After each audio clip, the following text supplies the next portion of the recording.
2005 for his outstanding achievement in dissemination of wind energy.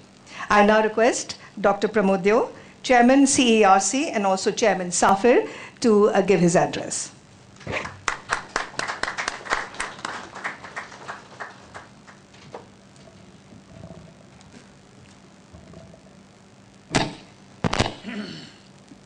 Honorable Chief Minister of Maharashtra, Shri Prithviraj Chauhan, Honorable Union Minister of Coal, Shri Prakash Jaiswal, Shri Vikas Batra, MD PUG, our partner in this conclave, Shri Rajiv Bansal, Secretary CRC, members of SAFIR, distinguished panelists and speakers, delegates to this conclave, members of media and press.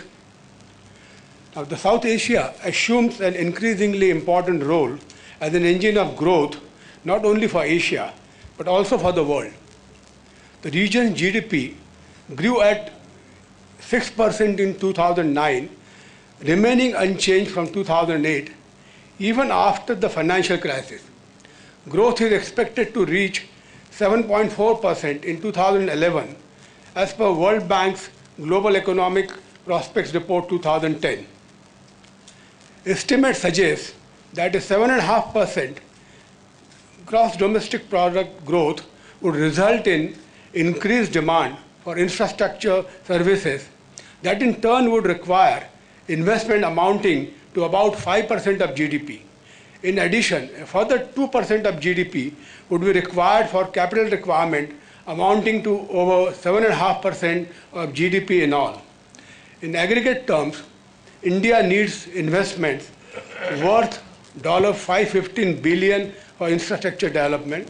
Similarly, Pakistan needs $110 billion and Bangladesh about $15 billion. About 2/3 of these expenditure requirements are associated with the roads and energy sector alone. Mutual cooperation in development and learning from each other's experiences is in the best interest of South Asian countries, which have their own unique problems and barriers to growth. In this regard, SAFIR provides a platform for exchange of regulatory best practices in the infrastructure sector. It is an association of infrastructure regulators which has been done voluntarily and supported initially by a World Bank. SAFIR aims to provide a platform for experience sharing amongst the regulators of the region, build regulatory decision-making and response capacity in South Asia, and facilitate the regulatory process. In recent past, SAFIR has covered a commendable ground. The South Asia Conclave on Enabling Regulation for Investment in Infrastructure was held in November 2009 in Delhi with an objective to evolve vibrant policy and regulatory framework in this region. The present conference is a follow-up to that.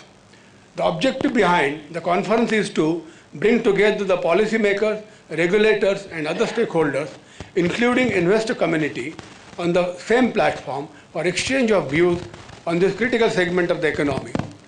The conference will present the enabling policy and regulatory framework for promotion of investment in the energy sector and would also give an opportunity to the stakeholders to share their perception about risk and bottlenecks stymieing the growth and the way forward to this sector.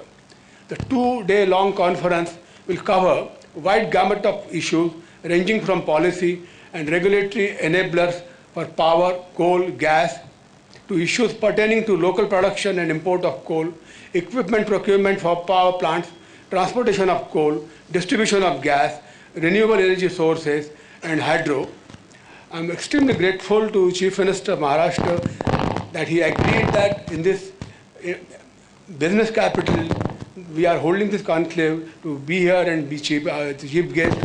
And I'm equally grateful to Coal Minister who agreed to come here in spite of his busy schedule. I look forward to fruitful deliberations and constructive recommendations that can go a long way in refining the policy and regulation in the energy sector in South Asia. Thank you very much.